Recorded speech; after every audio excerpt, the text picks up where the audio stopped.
நிகழ்ச்சி தொகுப்பாளினி அவர்களுக்கு ஒரு அன்பான வேண்டுகோள். நடிகர் பேச்சாளர்னு சொல்லிட்டீங்க, 3 நிமிஷம் முடிச்சா அது நல்லா இருக்காது. இன்னொன்று, நீங்கள் 1.5 நிமிஷம் மட்டும் ட்ரெய்லர் போட்டிருந்தீங்கன்னா நான் 2 நிமிஷத்தில் பேசிட்டு போயிடுவேன். நீங்கள் போட்டது ட்ரெய்லரில் ஒரு படமே போட்டிருக்கீங்க. பாலு சார், முன்னாடியே வந்துட்டேன். அன்னை தமிழை முத்தம் செய், அதை அழிக்க நினைத்தால் எவனாக இருந்தாலும் யுத்தம் செய். திருடராய் பார்த்து திருந்தாவிட்டால் திருட்டை ஒழிக்க முடியாது. சாதியை வைத்து அரசியல் பிழைப்பவர்கள் மத்தியிலே அவர்கள் திருந்தாமல் சாதியை ஒழிக்க முடியாது. லஞ்சம் கொடுப்பவர்களும் வாங்குபவர்களும் திருந்தாமல் லஞ்சத்தை ஒருபோதும் ஒழிக்க முடியாது. மனிதர்களுடைய மனங்கள் மாறாமல் மதத்தை மதவாதத்தை ஒழிக்க முடியாது. அதுபோல் மது பிரியர்கள் திருந்தாமல் டாஸ்மார்க்கையும் கள்ளச்சாராயத்தையும் ஒருபோதும் ஒழிக்கவே முடியாது. படத்தினுடைய தலைப்பு அறம் செய். குறைந்தபட்சம் இந்த ஜனவரி மாசத்திலிருந்து இந்த ஜூன் வரைக்கும் இதே திரையரங்கத்தில் பல இசை வெளியீட்டு விழா நிகழ்வுகள், வெற்றிப்பட கொண்டாட்டங்களை பார்த்திருப்போம். படங்களும் நிறைய வெளிவந்திருக்கிறது. ஒரு ஆகச் சிறந்த தலைப்பை தேர்ந்தெடுத்தமைக்காக இயக்குனர் பாலு அவர்களுக்கு நான் தமிழ் வழக்கத்தினையும் வாழ்த்துக்களையும் உரித்தாக்கிக் கொள்கிறேன். ஆகச் சிறந்த ஒரு தலைப்பு அறம் செய். அறத்தினுடைய பொருள் புண்ணியம், கடமை, நல்வினை. இதுதான் அறம். குறைந்தபட்ச அறத்தோடு நாம் வாழ வேண்டும் என்று சொன்னால் கூட அந்த வாழ்க்கையை நம்மளால் வாழ இயலாது. முதலிலே இந்த படத்தினுடைய இயக்குனர் அவர்களுக்கும் படத்தினுடைய தயாரிப்பாளர் அவர்களுக்கும் என்னுடைய அழைப்பினை ஏற்று வருகை தந்திருக்கின்ற பாசிசத்தினுடைய பிஜேபியினுடைய வில்லி சுந்தர வள்ளி அவர்களுக்கும் மாஸ்டர் ஜாக்குவார் தங்கம் அவர்களுக்கும் என் அன்பிற்குரிய நண்பர் ஜீவா அவர்களுக்கும் பெருமதிப்பிற்குரிய டைமண்ட் பாபு சார் அவர்களுக்கும் மேடையில் உள்ளிட்ட கதாநாயகிகள், திருச்சி சாதனா, பணிபுரிந்த தொழில்நுட்ப வல்லுநர்கள், குறிப்பாக 4 பாடல்களை முத்தாக கொத்தாக தந்திருக்கின்ற அண்ணன் கவிஞர் சிரேகன் அவர்களுக்கும், தேன்மொழி தாஸ் ஆக சிறந்த எழுத்தாளர் அவர்களுக்கும், படக்குழுவில் பணிபுரிந்த அத்துணை பேருக்கும், இதெல்லாம் தாண்டி பத்திரிகை துறை நண்பர்களுக்கும் ஊடகத்துறை நண்பர்களுக்கும், PRO யூனியனுடைய தலைவர் அண்ணன் விஜய் முரளி அவர்களுக்கும், பெருதுளசி பழனிவேல் மற்றும் உள்ளிட்ட அத்துணை நண்பர்களுக்கும் என் அன்பின் வணக்கங்களை உரித்தாக்கிக் கொள்கிறேன். படத்தின் தலைப்பு ஆக சிறந்த தலைப்பு. படத்தினுடைய கதை அம்சம் இன்றைய சமூகத்திற்கு தேவையான ஒரு அரசியல் கருத்தினை, அது ஆளும் கட்சி, அது எதிர்கட்சி, எந்த கட்சியாக இருந்தாலும் நேர்பட பேசுகின்ற, நெற்றியில் துப்பாக்கியை வைத்தது போன்று தோட்டா வெடிப்பது போன்று அற்புதமான வசனங்களை ஆகச் சிறந்த எழுத்துக்களால் தனது வலிமையான போர்க்குணத்தினால் எழுதியிருக்கின்ற பாலு அவர்களுக்கு இந்த படம் நிச்சயமாக வெற்றி பெறும். அவர் நினைத்திருந்தால் ஒரு காதல் படத்தை எடுத்திருக்கலாம், அல்லது இரட்டை வசனம் படத்தை எடுத்திருக்கலாம். அவர் நினைத்தால் வெட்டு குத்து ரத்தம் என்று வன்மத்தை எடுத்திருக்கலாம். அவர் நினைத்தால் சாதிய படத்தை எடுத்திருக்கலாம். ஆனால் அவர் எடுக்கவில்லை. காரணம், நீ படிக்கும் புத்தகம் தான் தீர்மானிக்கிறது உன் நாற்காலி எதுவென்று. அதுபோல அவர் எடுத்திருக்கிற ஆயுதம் தான் இந்த அரசியல். அரசியலை தவிர்த்துட்டு எதுவுமே பண்ண முடியாதுங்க. காலையில படிக்கிற பேப்பர்ல இருந்து நைட்டு குடிக்கிற பால் வரைக்கும் அரசியல். இந்த அரசியல் யாருமே தப்ப முடியாது. அப்பேற்பட்ட ஒரு ஆகச்சிறந்த ஒரு படைப்பு, நுட்பமான வசனங்கள், வசனத்தினுடைய நேர்த்தி, குறிப்பாக 1176 மதிப்பெண்களை எடுத்த திருச்சி அரியலூரை சார்ந்த அனிதா அவர்கள் நீட்டினாலே மரணித்தார்கள். தொடர்ச்சியாக 29 பேர் மறித்திருக்கிறார்கள். இந்த கேடுகட்ட மத்திய அரசும் மாநில அரசும் அந்த நீட் தேர்வை ரத்து செய்வதற்கு தைரியம் இல்லை, திராணி இல்லை. ஏன்? கல்வியை வைத்து அவர்கள் அரசியல் செய்து கொண்டிருக்கிறார்கள். கல்வி இன்று வியாபாரமாக மாறிக்கொண்டிருக்கிறது. கியூபா சின்ன நாடுங்க. அந்த நாட்டினுடைய முக்கியமான தத்துவம், அந்த நாட்டினுடைய முக்கியமான கோட்பாடு, அரசு பள்ளிகளும் அரசு மருத்துவமனைகள் மட்டும்தான் இருக்கும். ஒரு தனியார் மருத்துவமனையோ, தனியார் கல்லூரியோ, தனியார் பள்ளிக்கூடமோ கியூபாவிலே கிடையாது. ஆனால் எல்லா வளமும் இருக்கின்ற தமிழ்நாட்டிலே எத்தனை ஆட்சி மன்னர்கள் இருந்த காலத்திலே ஒரு தமிழக அரசு தமிழக பள்ளிக்கூடங்களை சீராக சிறப்பாக அதை கொண்டு வர அவர்களால் இயலமில்லை.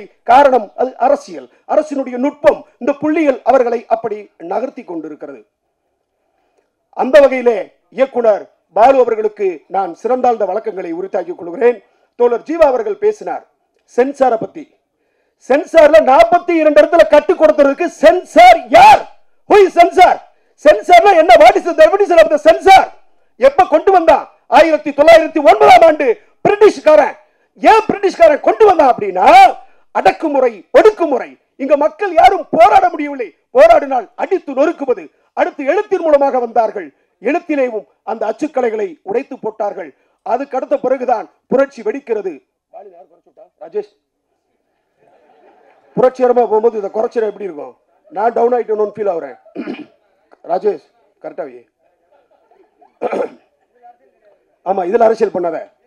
புரட்சிகரமா அந்த அச்சுத்தாள்களை முடக்கினார்கள். அதுக்கு பிறகு இவர்கள் எந்த வகையிலே போராட்டத்தை எடுக்க வேண்டும் என்று சொல்லி காணொலி வடிவாக வீடியோ காட்சிகளின் மூலமாக பிரிட்டிஷ்காரனுடைய ஏகாதிபத்தியத்தையும் அடக்குமுறைக்கும் எதிராக படத்தை எடுத்து அதை வெளியிடும் பொழுது டாக்குமெண்ட்ரியாக புரட்சி தீ பற்றி எரிந்தது, விடுதலை பிறந்தது. அதற்கு பிறகுதான் சுதந்திரத்துக்கு பிறகு 1952ஆம் ஆண்டு சினிமாட்டோகிராஃப் ஆக்ட் என்கின்ற ஒரு சட்டத்தை கொண்டு வந்து பிரிட்டிஷ்காரர்கள் அதை அமல்படுத்தினார்கள். நம்மளுடைய அடக்குமுறையை இப்படி வெட்ட வெளிச்சம் போட்டு காட்டுகிறார்களே, இனி இந்த படம் இப்படி வெளியே வரக்கூடாது, அது நமக்கு பாதிப்பு என்று நினைத்துத்தான் அந்த சென்சார் போர்டு சட்டத்தை கொண்டு வந்தார்கள். எனக்கு தெரிந்து சென்சாரிலே யார் இருக்கிறா? பாசிச பிஜேபி அரசினுடைய உறுப்பினர்கள் தான் அங்கு இருக்கிறார்கள். எதற்கு சென்சார்? பாலு அவர்கள் செக்ஸ் படம் எடுத்தாரா இல்ல ஜாதிய படம் எடுத்தாரா? அப்ப கேட்கறதுக்கு இங்க யாரும் இல்லைன்னா நான் கேட்பேன். ஏன்னா அந்த மண்ணுக்கானவன், இந்த மக்களுக்கானவன், இந்த சினிமா துறைக்கானவன், அரசு வேலையை தூக்கி எறிந்து விட்டு சினிமாவை நேசித்து வந்தவன். நான் கேட்பேன். முன்னாடியே ஜீவா அவர்கள் சொல்லி இருந்தால் தமிழகத்திலே சென்சார் போட இருக்கிறாரு, அடிச்சு உடைச்சு எரிஞ்சிருப்போம். இது மாதிரி டைரக்டருக்கு மட்டும் இல்ல, சமூகத்தை சார்ந்து படம் எடுக்கிற அத்தனை இயக்குநர்களுக்கும் நான் சார்ந்திருக்கின்ற தமிழக வாழ்வுரிமை கட்சியும் எப்பொழுதுமே ஆதரவாக இருக்கும். நிறைய பேசணும். 2 விஷயத்த சொல்லிட்டு நான் முடிச்சுறேன். எனக்கு நிறைய பேர் இருக்காங்க. திருச்சி சாதனா அவர்களே, நீங்கள் வந்திருப்பது எனக்கு எல்லையில்லா மகிழ்ச்சி. அன்னைக்கு வந்து கணவன் மனைவி நல்லா நுட்பமாக கவனிச்சுக்குங்க. இது அறிவுரையாக சொல்லலை. நான் என்னுடைய வழி, என்னுடைய உணர்வை நான் உங்ககிட்ட ஷேர் பண்ணிக்கிறேன்.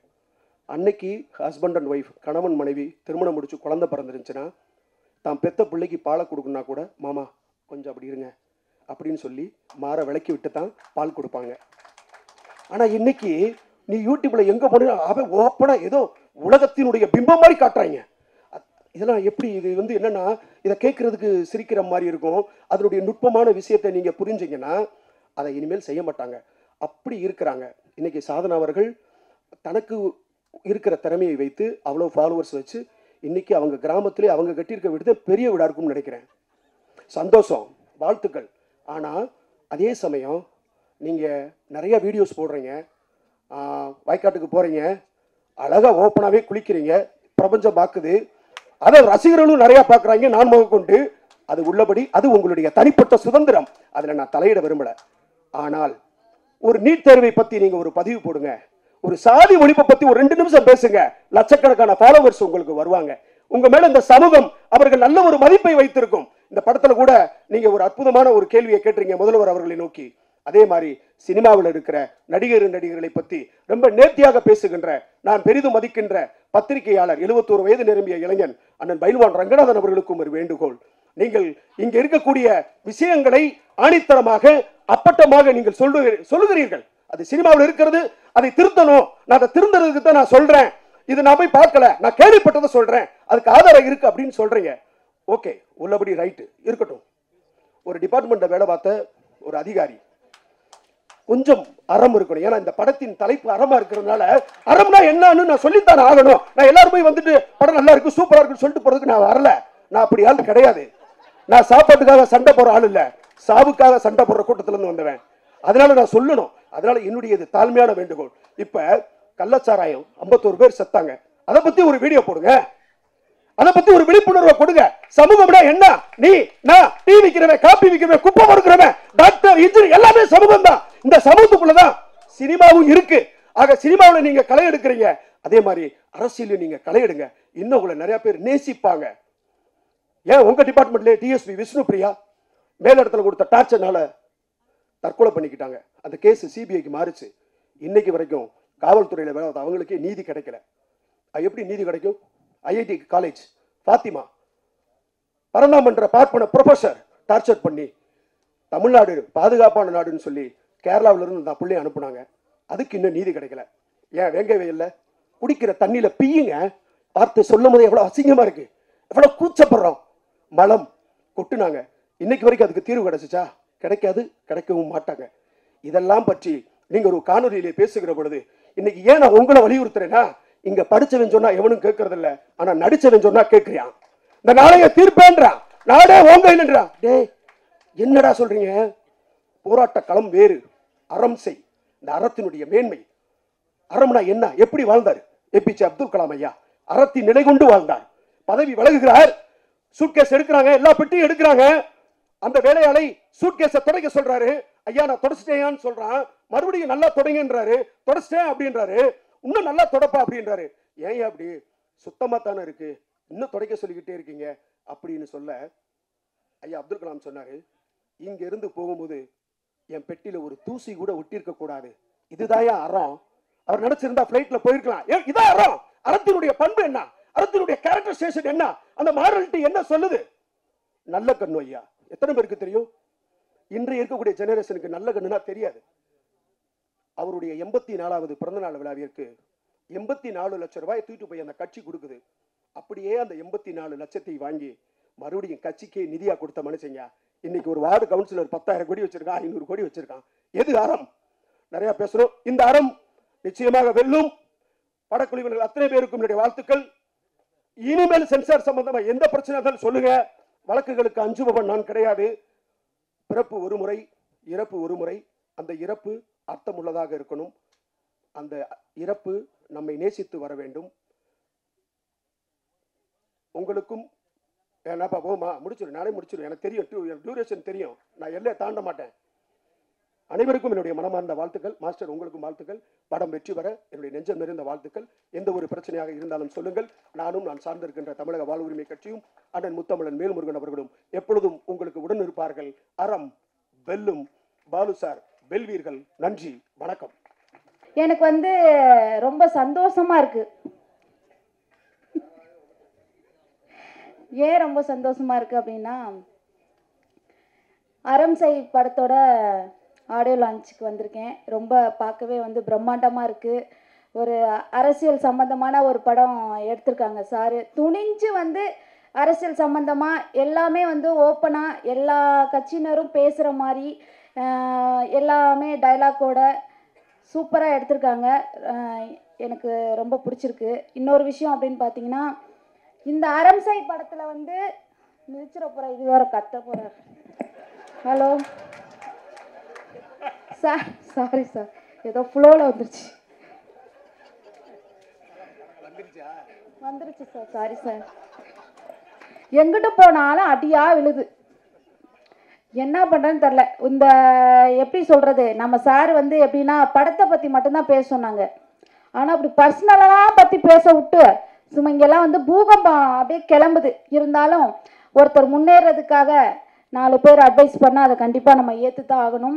அவங்க நமக்கு அக்கறையோடு தான் பண்ணுறாங்க அப்படின்னு சொல்லிட்டு நம்ம மனசார ஏற்றுக்கணும். அதை நான் ஏற்றுக்கிறேன் கண்டிப்பாக. ரொம்ப சந்தோஷம். முக்கியமான ஒரு விஷயம் என்னென்னா, இந்த படத்தில் நான் நடித்த கேரக்டர் ரோல் பார்த்தீங்க அப்படின்னா ஜெயலலிதா அம்மா. ஆமாம், ஜெயலலிதா அம்மா மாண்புமிகு இரும்பு பெண்மணியான அந்த எப்படி சொல்கிறது, முன்னாள் முதலமைச்சர் அவர்களுடைய வேடத்தில் நான் நடிச்சிருக்கேன். ரொம்ப சந்தோஷமாக இருக்குது. இந்த கேரக்டரில் பார்த்திங்கன்னா யாருமே ஓப்பனாக நடிக்க மாட்டோம் அப்படின்னு சொல்லிட்டாங்களாம். கடைசியாக நம்ம பாலு வைத்தியநாதன் சார் அப்புறம் ஜீவா சார் 2 பேரும் என்னை நடிக்கிறியான்னு கேட்டாங்க.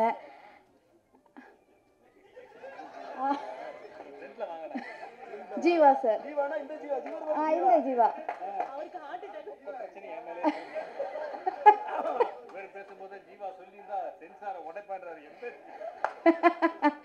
அதான் 2 பேர் கேட்டாங்க, எப்படிம்மா இந்த கேரக்டர் ரோலில் நீங்கள் நடிப்பீங்களா அப்படின்னு சொல்லி கேட்டாங்க. கண்டிப்பாக எனிவே எல்லா கேரக்டருமே நான் நடிக்கிறேன் சார், எதுவும் பிரச்சனை எதுவும் வந்துடாதா அப்படின்னு நான் கேட்டேன். இது ஒன்லி நடிப்பு தானம்மா, இந்த அறம் செய் அப்படிங்கிறது நம்ம கூட படத்து மூலியமாக வெளிக்காட்டல அப்படின்னா இந்த நாட்டில் சில விஷயங்கள் நமக்கே தெரியாமல் அதை சொல்கிறதுக்கு யாரும் தயங்கி நிற்கிறாங்க. ஸோ இந்த படம் பார்த்தாவது எல்லா மக்களும் நேரடியாக தன்னம்பிக்கையாக தைரியமாக இந்த படத்தின் மூலமாக எல்லாரும் துணிஞ்சு யாராக இருந்தாலும் பயப்படாமல் கேட்கணும் அப்படிங்கிறதுக்காக தான் இந்த படம் நான் எடுக்கிறேன். அதனால் ஸோ உனக்கான கேரக்டரோட நீங்கள் பண்ணுங்க அப்படின்னாங்க. கொஞ்சம் தயங்கியே இருந்தேன். அப்புறம் இன்னொரு விஷயம் என்னன்னு பார்த்தீங்கன்னா, அந்த அம்மாவோட ஆட்டிடியூட், அந்த அம்மா எப்படி நடக்கிறாங்க, பேசுகிறாங்க, பாவனை, அவங்க எப்படி நடந்து வர்றாங்க போகிறாங்க, இதெல்லாம் வந்து வீடியோவாக நீங்கள் வந்து ஒரு டைம் பாருங்கள் அப்படின்னு சொல்லிகிட்டே இருந்தாங்க. கடைசியில் சரி ஓகே சார் அப்படின்னு சொல்லிட்டு பார்த்தேன். எனக்கு வந்து டைலாக்ஸ் வந்து எனக்கு வந்து நிறையவே கொடுத்தாங்க. அதை வந்து பின்பற்றி சாரோட நம்பிக்கையை இழக்காமல் கண்டிப்பாக என்னால் முடிஞ்ச வரைக்கும் இந்த படத்தை வந்து நான் வந்து நடித்து கொடுத்துருக்கேன்.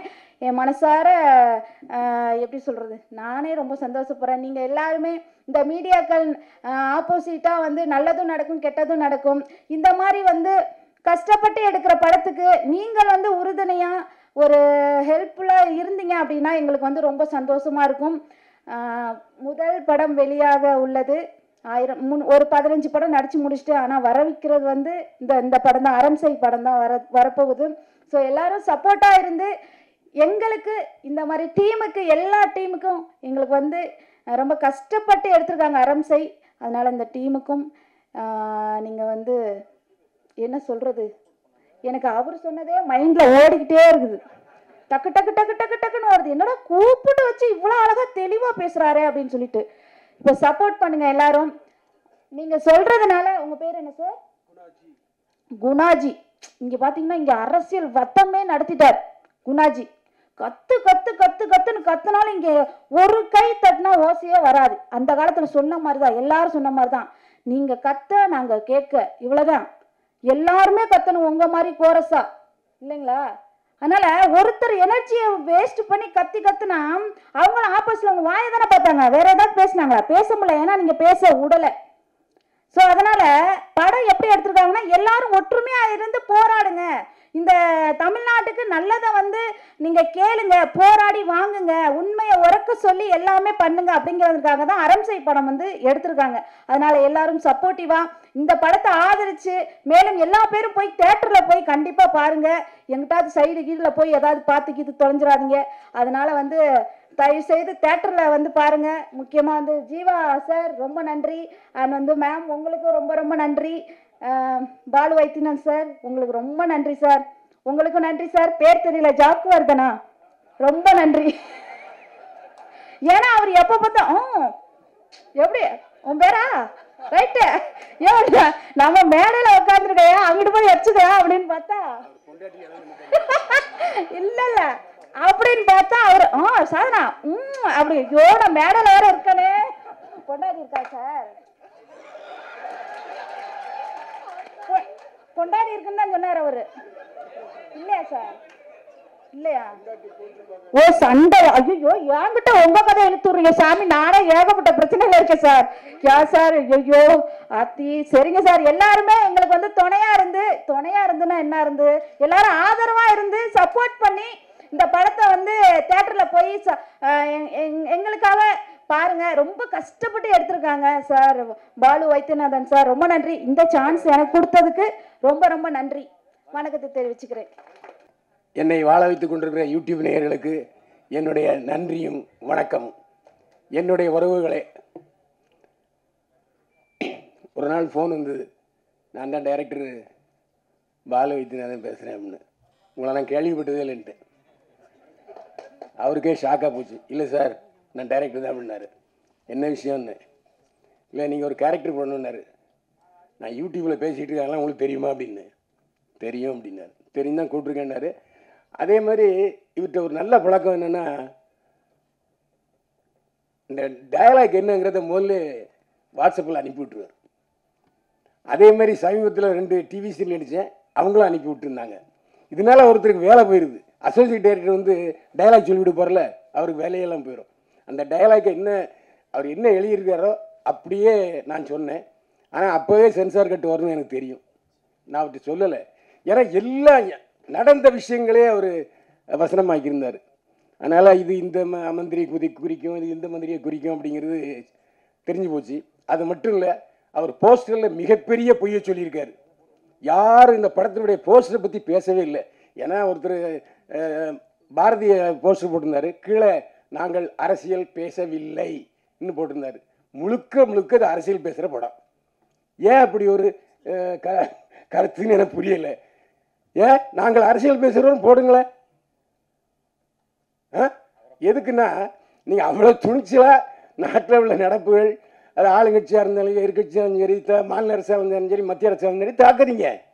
நாங்கள் ஏன் அரசியல் முழுக்க அரசியல் பேசி விட்டு நாங்கள் அரசியல் பேசவில்லை என்று சொல்கிறீங்க. இதில் எனக்கு முன்னால் ஒருத்தர் இதில் என்னை பற்றி நீங்கள் பேசவே இல்லைனாரு. நான் இன்னைக்கு அவரை பற்றி நல்ல தகவல் சொல்லியிருந்தேன். ஜீவாவை பற்றி எனக்கு சொந்தக்காரர் அவர் இல்லை. இன்னொரு விஷயம் இருக்குது. அவர் ஒரு அரசியல் கட்சிக்கு பொதுச் செயலாளர். அது உங்களுக்கு தெரியுமா? யாருக்காவது தெரியுமா? அதான் ஏன் விளையிட்டீங்களா? ஓ, அரசியல் படத்தில் நடிக்கிறதுனால அரசியல் கட்சி தான் விளையிட்டீங்களா? ஓ, அவர்கிட்டையும் அப்படியா? அதே மாதிரி இதில் முக்கியமான விஷயம் ஒன்று நான் சொல்லணும். மாநில அரசை கிளிகளையும் கிழிச்சார். அவருடைய தலைவரே திமுக சார்பில் கூட்டணியில் ஜெயிச்சவர். இந்த பேச்சுக்கள்லாம் முதலமைச்சருக்கு போனால் என்ன ஆகும்? நீங்கள் வாழ்வுரிமை கட்சி தலைவர், திமுக ஆதரவில் ஜெயிச்சவர், நீங்கள் எப்படி திமுகவை தப்பாக பேசலாம்? நான் இந்த கேள்வி கேட்குறேன். கச்சா அம்சான்னு போட்டு கிழிச்ச உடனே சரியா போச்சா? சார், நான் சொல்றது திமுக தயவில்லாமல் உங்கள் கட்சி தலைவர் எம்எல்ஏ ஆகியிருக்கிறாரா? என்ன விடுறது? அப்ப எப்படி என்ன நீங்க சொல்லலாம்? நான் ஆதாரத்தோட தான் பேசுறேன். நான் எனக்கு ஒரு விஷயம் சொல்லுங்க. இப்போ யூடியூப்ல தமிழ்நாட்டில் பார்த்தா 50 பைசா தான். ஆனால் அதே வெளிநாட்டில் உள்ளவங்க பார்த்தா ₹1.50. இன்னைக்கு எனக்கு பெண் ரசிகர்கள் ஜாஸ்தி. தெரியுமா உங்களுக்கு? சிரிக்கலாம் பாருங்க. எல்லாருமே என்னுடைய ரசிகர்கள். ஆனால் அவங்களுக்கு எதிராக நீங்க பேசுறீங்க. இதான் பேசினா மட்டும் நம்ம சொல்லி திருச்சி சார் ஒரு விஷயம் நல்லா சொல்லிச்சு. நல்லா கத்தி பேசுனீங்க, கைத்தட்டலே விழலன்னு கவனிச்சிங்களா? அப்ப ஏன் சொல்றீங்க? அதெல்லாம் வேண்டாம். நாம இப்ப இன்னைக்கு கண்டென்ட் சொல்றதுங்கிறது தான் நான் பேசிக்கிட்டு இருக்கேன், தவிர வேற ஒன்றும் இல்லை. ஏன்னா என்னுடைய நண்பர்கள் எப்போவுமே இன்னைக்கு ஏன் கடைசியில் பேசி வச்சாங்கிறது கூட அதுதான் ஒரு காரணம். எல்லோருக்கும் நீங்களே உங்கள் கட்சி பேர் வாழ்வுரிமை கட்சி. அவங்கவுங்களுக்கு ஒரு உரிமை இருக்குது, அவங்கவுங்களுக்கு ஒரு சுதந்திரம் இருக்குது, அவங்கவுங்களுக்கு ஒரு தொழில் இருக்குது, அவங்கவுங்களுக்கு ஒரு பிளாட்ஃபார்ம் இருக்குது. இப்போ எனக்கு என்னை பற்றி என்னுடைய நண்பர்களுக்கு தெரியும். என்னை பற்றி கேள்வி கேட்டே என்னை பெரியவன் சாய்க்கிறாங்க. நான் இல்லாத பொழுதும் சரி, இருக்கும் பொழுதும் சரி. அந்த எதை சிரிச்சிட்டு இருக்காரு அவர் தான் இஷ்டத்தை கேள்வி கேட்கிறாரு. நான் அதே மாதிரி நானும் பார்த்தீங்கன்னா பேசாததை கூட தமிழில் வைக்கிறாங்க. அது ஏன் தப்பு இல்லை? தயவுசெய்து நீங்கள் என்னுடைய பதிவுகளை பார்த்தீங்கன்னா அவர் சொன்னார், அவர் தவறான தகவல்னு சொன்னார். சமீபத்தில் 5 பதிவில் நான் பேசியிருக்கேன் கள்ளச்சாராய சாவுக்குன்னு. தமிழிலே வந்திருக்கு. சாராயம் காய்ச்சிறவனையும் விற்கிறவனையும் அரசாங்கம் தூக்கில் போடியான்னு சொல்லியிருக்கேன். நான் பேசியிருக்கேன். அவர் பார்க்கல, அதுக்கு நான் செய்வேன். அவரே நான் தப்பாக பேசுனது மட்டும் பார்க்குறாரு நம்ம தெரியல. எப்படி அவர் சொல்லலாம்? நான் 5 விஷயம் போட்டிருக்கேன். அரசியல்காரனுங்கிற சேனலில் போய் பாருங்க, எல்லாம் 1 லேக் மேலே போயிருக்கு. சாராயங்க இன்னைக்கு நீங்க அரசியல் பேசணும், நானும் அரசியல் பேசுவேன். இன்னைக்கு ஏன் கல் இறக்குறத அனுமதிக்க மாட்டீங்க? எல்லா மது ஆலைகளையும் வச்சிருக்கிறது ஆளுங்கட்சியும் எதிர்கட்சியும். எப்படி அவங்க விடுவாங்க? யாரும் வஞ்சம் இருக்கீங்களா? அப்படின்னா அது அரசியல் ஆயிடும். இதுக்கு நான் சொல்ல வரேன்னு சொன்னா, என்னுடைய பதிவுகள் 20% மட்டும் பார்த்து விட்டு விமர்சிக்கிற இதே ஆட்கள் 100% பாருங்க. நான் தான் சொல்றேன், அரசியல்காரன் சேனல்ல 4 பதிவு போட்டிருக்கேன். 4 2 லட்சம் போயிருக்கு. எல்லாமே அரசை விமர்சித்து தான். ஆளுங்கட்சி மட்டுமல்ல, எதிர்கட்சியும் சேர்த்து விமர்சிச்சிருக்கிறேன். இன்னைக்கு கூட பேசிட்டு வந்திருக்கேன். அதே மாதிரி இன்னைக்கு யூடியூப்ல அதிகமான வியூர்ஸ் யாருக்கு இருக்காங்க தெரியுமா? ஒரு ரகசியம், சீமானுக்கு தாங்க அதிகமாக வியூர்ஸ் இருக்காங்க. சீமானுக்கு தான். சீமானை பற்றி பேசினா மட்டும்தான் 4 லட்சம் 5 லட்சம் எகிருது. அது மட்டும் இல்லை, வெளிநாட்டில் உள்ள தமிழர்கள் எல்லோரும் விழுந்து விழுந்து பார்க்கிறார்கள். நாமளும் தமிழ் கட்சி சீமானை பற்றி பேசினா அவர் பேசினா. ஏன்னா பார்க்குறவங்களுடைய டேஸ்டே வேற. பார்க்குறவங்களுடைய டேஸ்ட்டுக்கு நாம் அட்ஜஸ்ட் பண்ணி தான் சிலரை போக வேண்டியிருக்கு. இந்த அட்ஜஸ்ட்மெண்ட்டுங்கிற வார்த்தையை தப்பாக நினச்சிக்கிறாங்க. எல்லாருக்கும் அட்ஜஸ்ட்மெண்ட் இருக்குது. உடனே நீங்கள் தப்பாக நினச்சிக்கூடாது இந்த அட்ஜஸ்ட்மெண்ட்டுங்கிற வார்த்தையை. எனக்கு நேரம் ரொம்ப அதிகமாக நான் பேசி நினைக்கிறேன். இந்த அதே மாதிரி ஜீவா ஒரு வார்த்தை சொன்னார், காசே தர மாட்டேங்கிறாங்க நடிச்சா அப்படின்ட்டு. யாரை சொல்றாரு எனக்கு தெரியல. விளக்கு இது விதி விளக்கு பால் வைத்தினான்னு சொல்லணும். அவரு ஜீவானந்த் என்ன சொல்றாரு, விழுந்து கரெக்டாக ஷூட்டிங் முடிஞ்சு எல்லாருக்கும் பைசா டான்னு அடித்தார். உண்மையில எனக்கும் கொடுத்தார். பேசின தொகையை கரெக்டாக கொடுத்தாரு, எந்த சந்தேகமே இல்லை. நான் ஜீவா மாதிரிலாம் பேச மாட்டேன். ஏன்னா அவர் பாதிக்கப்பட்டது நல்லா தெரிஞ்சுது. ஹீரோன்னு சொல்லி ஏமாத்தி விட்டாருங்கிறாரு அவர். உண்மையா இல்லையா? என்கிட்ட கதையே சொல்லலைன்னாரு. எவ்வளோ அழகா ஒரு நடன காட்சி வச்சு விட்டு அதையும் பிடிக்கிட்டார் ஐயா. அருமையாக பேசுனீங்க. நீங்கள் தான் இந்த விழாவில் மிகச்சிற நாதத்தை, அதாவது நீங்கள் வந்து ஔவையார் மாதிரி இல்லாட்டி தொல்காப்பியர் மாதிரி எழுதிட்டீங்க. நான் உரை சொல்லிட்டேன், அவ்வளோதான் உண்மை. இதுக்கு டைரக்டர் பழி சொல்லுவார்னு நினைக்கிறேன். அது மட்டும் இல்லை, நானும் மற்ற சில விஷயங்களை ஓப்பனாக பேசுகிறேன். ஏன்னா என்னுடைய காரில் தான் நான் போயிருந்தேன். என்னுடைய கார் தான் அந்த அரசியல்வாதி கேரக்டரில் நடித்தது. அந்த அரசியல்வாதி கேரக்டர்லையும் ஒரு எழுத்து விடாமல் பார்ப்பார். கமா போட்டால் அந்த கமா போடணும். அந்த மாதிரியெல்லாம் ரொம்ப ஸ்ட்ரிக்டான ஒரு டைரக்டரை பார்த்து இவர்கிட்ட தான் பார்த்தேன்.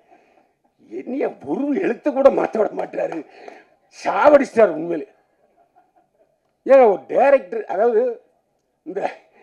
அட்ஜஸ்ட்மெண்ட்டுங்கிறது அவர்கிட்ட இல்லவே இல்லை. அதான் உண்மை. ஏன்னா இப்போ எனக்கு தெரிந்த ஃப்ளோவில் நான் வரணும்ல, உண்மை. அந்த அவங்களே அக்காவே தலையாட்டுறாங்க. எதுக்கு நான் சொல்கிறேன்னா, ஒரு அமிக்கபிள் பர்சனை இல்லை. ஏன்னா இந்த டயலாக்கு இப்படி கொஞ்சம் மாற்றிக்கலாமா? நோ நோ நோ நான் இருக்கிற பேசுகிறேன். ஆகா, நானும் ஜீவா வந்து சிலரும் ஜீவா என்னை சமாதானப்படுத்துவார். அண்ணே கொஞ்சம் அமைதியாருங்கண்ணே, அண்ணே கொஞ்சம் அமைதியாருங்கண்ணே, இப்படி தான் அவர் சொல்லுவார். எனக்கு அதனால் அந்த ஒரு நாள் ஷூட்டிங் நடந்துச்சு. அந்த ஒரு நாள் ஷூட்டிங்லேயே நிறைய அசிஸ்டன்ட் டைரக்டர்ஸை பார்த்தேன். ஒரே ஒருத்தர் மட்டும் நான் வந்து அதான் ஜீவானந்தன் சார் தான் நினைக்கிறேன். அவர் தான் என்கிட்ட சொன்னார். அவர் தான் பாவம் வயசான ஆள் மாதிரி தெரிஞ்சுது. அவரும் சொன்னார், சார் டைரக்டர் என்ன சொல்கிறாரோ அதை கேட்டுங்க சுத்தம் அப்படின்ட்டு. அதேமாதிரி மேனேஜர் மட்டும் பழைய ஆள். அவர் மட்டும் அண்ணே இப்படி தானே இப்படி தானே அப்படின்ட்டு. Right okay. ஏன்னா நல்ல வேலை மேனேஜர் மட்டும் பழைய ஆளை ஒருத்தர் வச்சுருந்தார். ஆனால் அந்த படத்தில் நான் ஷூட்டிங் போகும்போது பார்த்தீங்கன்னா ஜீவாவை தவிர வேறு யாருமே எனக்கு தெரிஞ்சவங்க கிடையாது. ஹீரோயினை அதுக்கு முன்னே பார்த்ததே இல்லை. அதுக்கப்புறம் சாப்பிட்டுட்டு இருக்கும்போது பார்த்தாங்க, ஏதோ சப்பாத்தி ஏதோ சாப்பிட்டு இருந்தாங்க. ஜீவா பொறுத்தவரை எனக்கு எப்படின்னா 30 வருஷம் இருக்குமா, 30 வருஷம் அதிகம் வரும், 25 வருஷம். அதாவது என்றைக்கு லொல்லு சபா சந்தானம் ரிலீஸ் ஆகி போனாரோ அந்த இடத்துக்கு வந்தார் ஜீவா. ஏன்னா இவர் வந்து ஆக்சுவலாக வந்து ரஜினியுடைய ரசிகர். ரஜினி மாதிரியே பேசுவார், ரஜினி மாதிரியே நடிப்பார். ஆனால் அந்த லொல்லு சபா இதில் பண்ணும்போதும் சரி, அதுக்கப்புறம் ராஜ் டிவியில் பண்ணும்போதும் சரி, நான் அவரோட பயணிச்சிருக்கிறேன். நல்ல ஒரு, அதாவது எப்போ கதாநாயகன் ஆயிருக்க வேண்டிய ஜீவா இன்னும் அந்த முட்டுக்கட்டையிலே இருந்துக்கிட்டு இருக்காரு. அவர் வெற்றி பெற நான் வாழ்த்துக்கிறேன். மீண்டும் சந்திப்போம். வாழ்க வளமுடன்.